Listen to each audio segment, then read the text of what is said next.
means that a lot of these "we came from nothing" immigrant stories are often total BS. Many of them came from upper middle class educated families and used government subsidized degrees to come here and build wealth, something that local US citizens can't do. Now I can say this until I'm blue in the face. The $5 in the dream story is bullshit. I don't care where you came from, where anybody came from. You can't go nowhere around this world with $5 in a dream and make anything shake. It just don't work like that.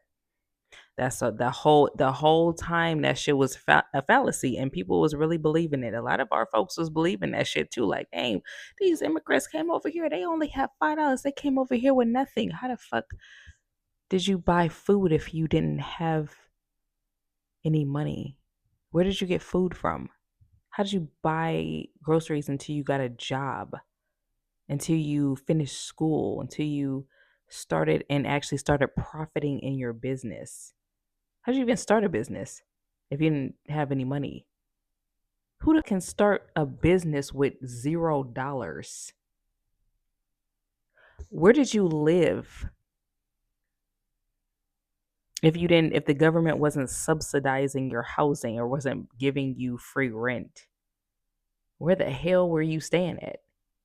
You can't get a hotel. You can't do anything with $5. They said they came with nothing, and somehow they managed to get their lives going. They managed to get things running and all, but somehow they came with nothing.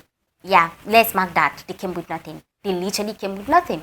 They had almost no money, right, when they came, but now somehow they have it all.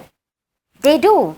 But at the end of the day, they are still demanding that Black Americans support them, that Black Americans stand up for them, that Black Americans join their voices and stand up against deportation for them.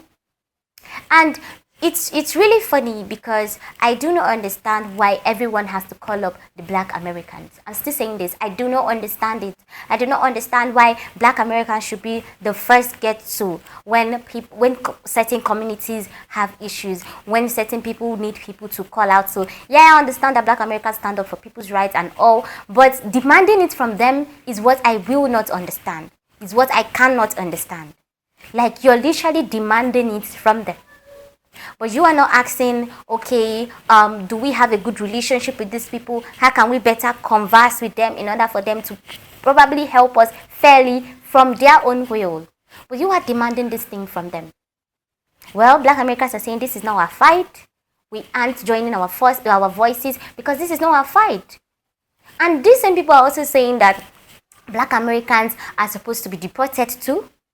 Do you know these people are Black Americans? They are from America. Just in case it's not really clocking to you. Literally. They are from America. Right? Anyway, guys, I'm going to let the rest of these videos play out while we listen to what other people have to say. Please, alright, remain the original creators of these videos, okay? Please don't forget to like, subscribe, drop your comments in the comment section, because you know me, I like to know what you all think in the comments, because I read every single comment. I want to know what you all really think about this. Alright, please, let's watch, and then we come back and read the comments. Let's go. $5 in a dream is bullshit. It's a lie. When people come over here, they either already have some type of money or they're getting government subsidies. But there's no such thing as coming here with nothing and making it to the big times. It does not work like that. That is not how the world works. Life does not work like that. This is not fucking la la never never fairy tale land. So that shit is a fucking lie. Okay, so I'm glad that he said it because he's an immigrant himself and he's willing to tell the truth. And I always can respect and appreciate somebody who's willing to tell the truth. Like, I love the truth. I love hearing people tell the truth. I respect that so much. So I kind of really wish more people would do that instead of trying to make it seem like they dropped out of Never Never Land and they just made magic happen by clicking their fingers. Because it don't work like that. One thing that kind of pisses me off about the way that African immigrants talk about and treat Black Americans is how, one, they don't acknowledge they don't have any empathy. Well, the way they talk about us is usually very like dismissive of our entire experience in America and of our trauma and of all the baggage that comes with being a Black American. And number two, they never acknowledge the fact that like in America, you are treated better if you are a Black person who's not American. I say this because as I'm Black Caribbean and I'm Black American, but I am culturally Black American because my dad was abusive and he didn't really allow us to like get to know my mom's Caribbean side. Okay, so culturally I am Black American. I am Black American. I love my Black Caribbean side and I want to get more into it, but like do the day-to-day life, I'm Black American. But because I'm mixed, I have features that show that like I'm not fully Black American, and people be clocking it in the most racially offensive possible way. Okay, the way that people treat me better when they find out that I'm Black Caribbean is weird, and I see it happening in real time all the time. I see it happening in real time, and like what's interesting is that a lot of times they will insult my Black American side to my face and expect me to take it as a compliment. Like I remember one lady, when she found like she was being racist. She was like, "Oh, where are you from?" And then she did the whole "Where you really from?" And I was like, "Well, you know, I got some ancestry down there." And she was like, "Oh, really? I can tell because he." And then she said like this really shady comment to Black Americans. I'm not gonna repeat it. And I just looked at her. I was like, why did you say that? What did you? I'm not gonna say thank you because I was like, bitch, what? You know, like you can't insult a whole. You can't insult a part of me. Like that's who I am. That's culturally I'm Black American. You can't insult that, and then expect me to be like, yes, thank you, yeah, man, fuck Black Americans. Like what? No. But like low key. Black, if you are Black in this country and not American, you are treated like one of the good ones. You are treated like you still have hope. You know what I'm saying? And I don't like, and I feel like the difference of like being a Black American and being a Black person from like any like from the Caribbean or being Black African is the fact that like a lot of because you're not from the ancestry, like Black Americans make white people feel guilty. So if you're a Black person who is not from America, you don't hold that like presence of I need reparations. So you make people feel better to be around. Like you make them like you don't like your presence is not as guilt wrenching as a Black American's presence might be because you know Black Americans represent everything that America's trying to erase. So because of that, we are not treated well. Black Americans are not treated well, and Black people who are not American are treated better in this country. Now they still face racism. I'm not saying that Black Americans who are not Americans don't face racism. I'm just saying that like the way that white people treat me better when they find out that I'm Caribbean, to my face, like I will see the switch up. I will see the light come back into the eyes. It's weird. And I'm speaking on it because like as a Black American who's also Black Caribbean, it's weird to see somebody like it's just. I feel like I don't see it spoken about enough. A lot of times, you know, whenever Black people who are not American want to like shit on Black Americans, they don't really talk about the aspect of like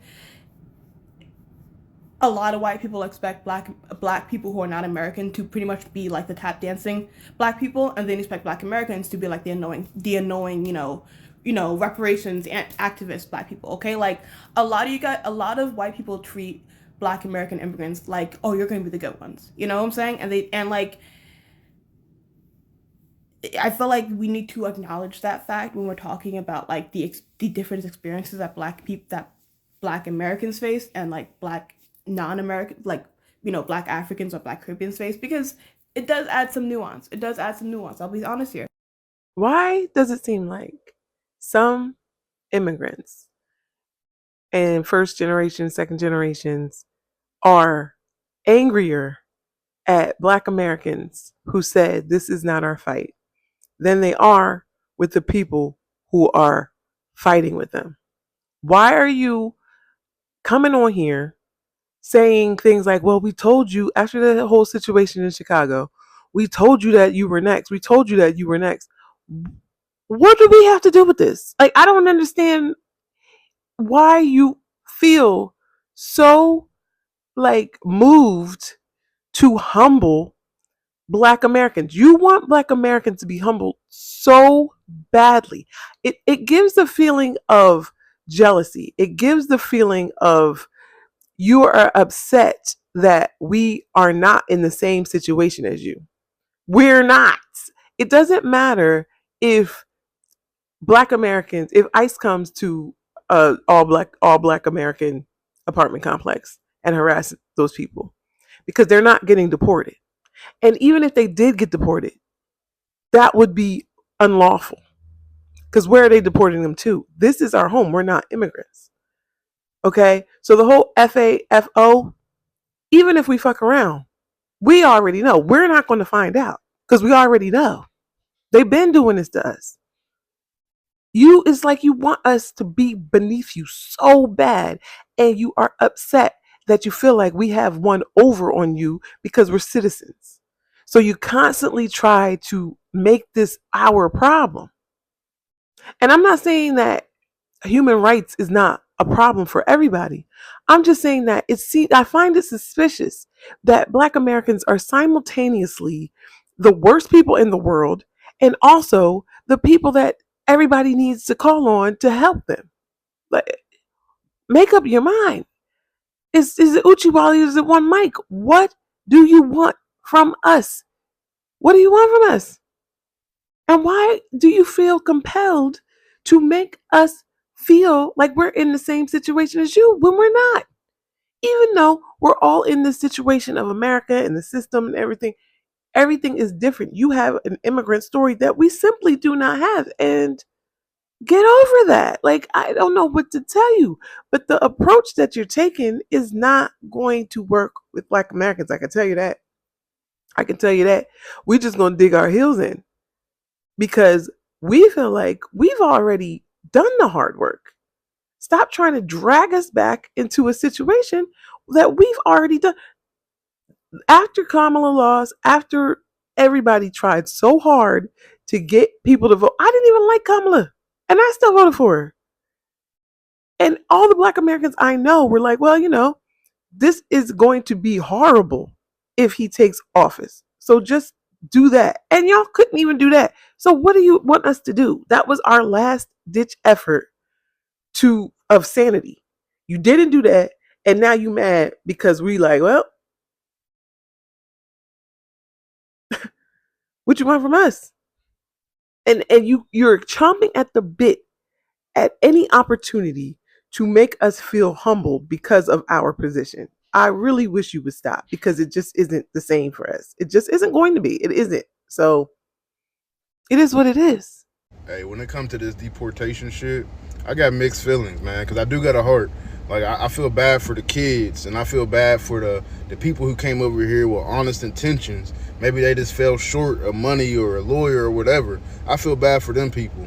Like, I can't imagine being a kid, kissing my mom and dad goodbye, going to school, and then I'm waiting for them to pick me up and they never show. Or I get to the house and they ain't there and they never come back. Like, I don't know how that shit work, but that shit sounds sad. But for the ones who came over here illegally, thinking they was going to hit a free lick, thinking shit was sweet, getting government assistance and housing and all that shit, yeah, send them back. Send them back. The gangs, all them Venezuelan gangs in Colorado, yeah, send them back. We don't need people like that here. Hey, at the end of the day, if you came over here illegally, you committed a crime. And just like with any other crime, you got to face the consequences. You know, I can't go over to another country and get free housing and government assistance. They shouldn't be able to either.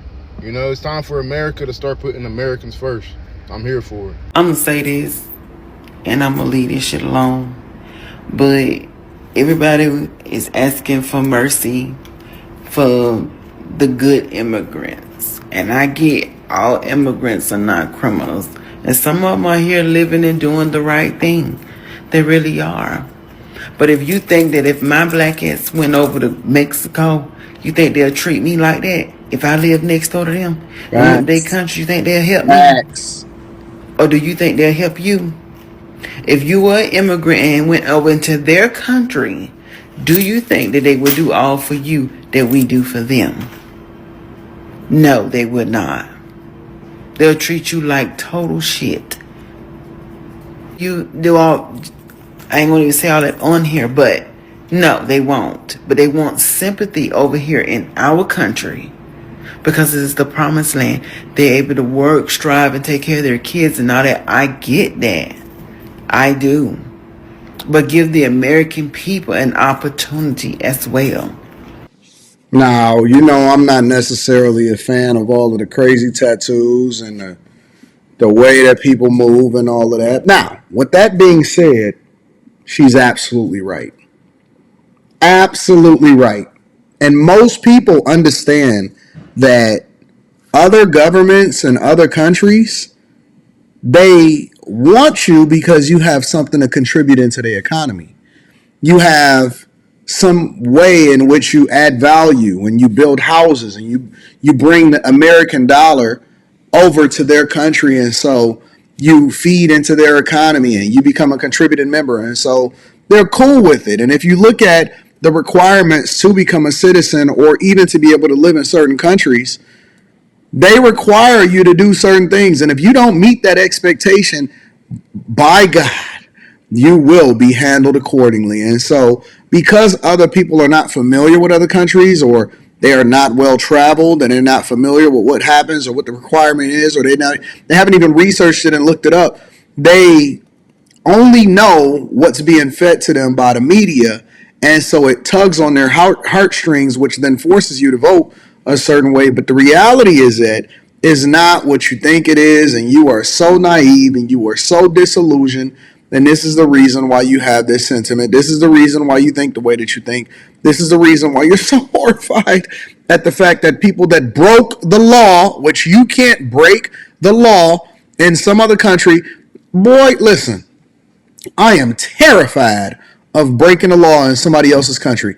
Here, I'm an American citizen. Yep, I don't mind getting a ticket, parking in the place that I didn't supposed to park in, even speeding a little bit. All right, cool. So I noticed that whenever Black Americans have a conversation and they bring it to people's attention that we literally fought and some of us unalived for the rights that a lot of people come to this country to enjoy, there's always a facet of people in the comments saying things like, y'all act like all of y'all were out there protesting. Y'all act like all of y'all were Martin Luther King or Malcolm X. Not all Black people were out there protesting. Y'all really just try to take credit for what everybody else was doing.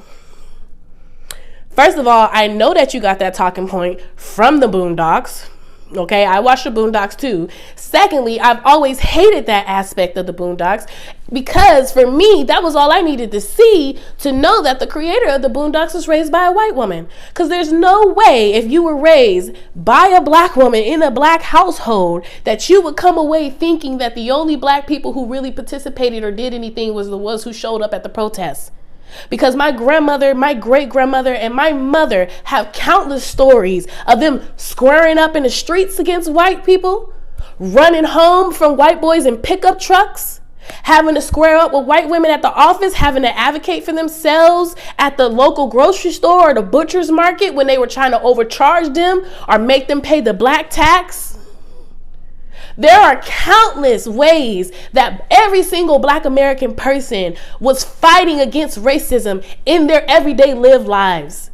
You guys have no idea the terror that we lived under. You guys have no idea the abuses that we experienced on a day-to-day basis. Not even being able to walk out your house and look around, gotta look down because God forbid you make the wrong face at a white person. That could send you to jail or have you strung up from a tree. Y'all watch these stories and see these movies and y'all think that happened to a few of us. Y'all don't realize that happened to a lot of us. Little Ruby Bridges was not the only Black person to desegregate schools. Hell, my mom desegregated schools. She's 51. And she was one of the first Black girls to go to her high school. She had to deal with them throwing bananas at her in the hallway, making monkey noises at her. She ended up getting expelled from 3 different high schools because she was not about to let these white people bully her. So I'm saying all this to say, Black Americans, we've never had to be out there on the front lines protesting to be fighting for everybody's rights. We fight against white supremacy hand in hand in our real lived lives. Okay? So miss me with the, oh, y'all all not Martin Luther King. Oh, y'all not all protesting. Y'all can shut that shit on right on up. And furthermore, who are you to even say that? You're not even Black American to be even questioning that. Stay in your lane. So you know how they always say, we came with nothing. Yeah, the regular story. We came with nothing. We worked ourselves out to get to where we are. It's the normal anthem. Like, we are so used to this song. Sing another one, okay? Well, right now they are saying this and they are asking Black Americans for help. They are demanding Black Americans to help them. Well, we have comments in the comment section. Let's head down to the comment section and read what people have to say. Right? Let's go. So the first person said, people love to say we came with nothing and built everything, but that phrase is usually symbolic. Most immigrants don't literally arrive with $0. Many come with education, family networks, trade skills, or community support. That's still hard work, but it's not magic. At the same time, blaming Black Americans for not stepping in now feels misplaced. Everyone has their own struggles to fight. Black Americans fought to get to where they are right now. They fought to get the respect that they deserve. They fought to get to where they are. They fought to be given the rights they have right now, that they literally deserve. They fought to get it. And somehow you are demanding for their voice. You are demanding for their voice. I'm always saying this. Like, if you need people's help, you ask nicely. What's with the demand? What's with people thinking that they can always come up and call Black Americans out at any time? Well, guys, let's go back to the comments, because right now, man, let's just get back to the comments. So the next person said, there's a difference between coming from poverty and coming with nothing. A lot of immigrants communities rely heavily on thick need support system, pooled money, shared housing, rotating credit system. That collective structure helps people build businesses fast. It's not a mystery, but solidarity can't be demanded after the fact. Relationship between communities matters. The next person said, some Black Americans feel confused when immigrants say they built everything alone, but now are asking for help. If the narrative was independence and self-reliance, then why expect another group to carry your protest? That's the contradiction people are reacting to. Okay, the next person said, I think people are oversimplifying this. Many immigrants truly struggle at first. Long hours, long pay, crowded apartments, they build gradually. But it's also true that America already has infrastructure and opportunities that make growth possible. Nobody builds wealth in a vacuum. The next person said, let's be honest. Access to small business loans, community investment circles, and family labor give some immigrant groups an advantage in entrepreneurship. That's not hate, it's just observation. Black Americans historically face legal barriers that blocked similar opportunities for generations. The starting line weren't equal. You see, a lot of rights, the reason why a lot of immigrants come into America is because Black Americans have really fought for them to be able to enjoy the rights that they enjoy whenever they come to America. And somehow, that is not enough. They are demanding for them to join the protest against deportation. They are demanding it. I'm still always going to be confused about how people are always demanding things from the Black Americans.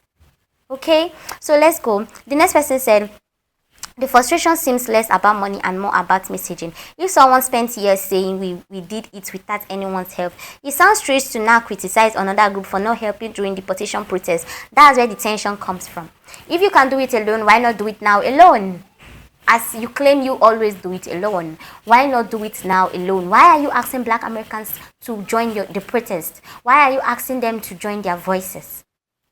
Alright, the next person said, on the flip side, deportation isn't just a financial issue, it's about families being separated. People in fear don't always communicate perfectly. Anger sometimes comes from desperation, not arrogance. Okay. The next person said, immigrants absolutely work hard. No one can deny that many sacrifices comfort to move ahead. But hard work alone doesn't explain success. Timing, policy, industry demand, and community network matter. And comparing struggle between communities usually creates more resentment than understanding. Alright, the next person said, some Black Americans feel they've been criticized for decades by certain immigrant voices, told they don't work hard enough, don't value family enough, etc. So now, when deportation happens and there's an expectation of loud solidarity, there's emotional history here that can't be ignored. There's also the fact that many Black Americans are dealing with their own economic instability, housing costs, policy issues, wage gaps. It's unrealistic to assume one community can drop everything to focus on another's fight. Advocacy bandwidth isn't unlimited. So, right now, we are just saying that in as much as you are saying that you built everything on your own, it is also important for you to go on my day and do this thing on your own. I mean, you've come this far, why back at now? right? Anyway guys, thank you so much for watching these videos. Please don't forget to like, subscribe, drop your comments in the comment section, because I'd like to know what you think about this. Okay, all right, remain to the original creators of these videos. Thank you so much for watching this one, and I'll see you in the next. Bye.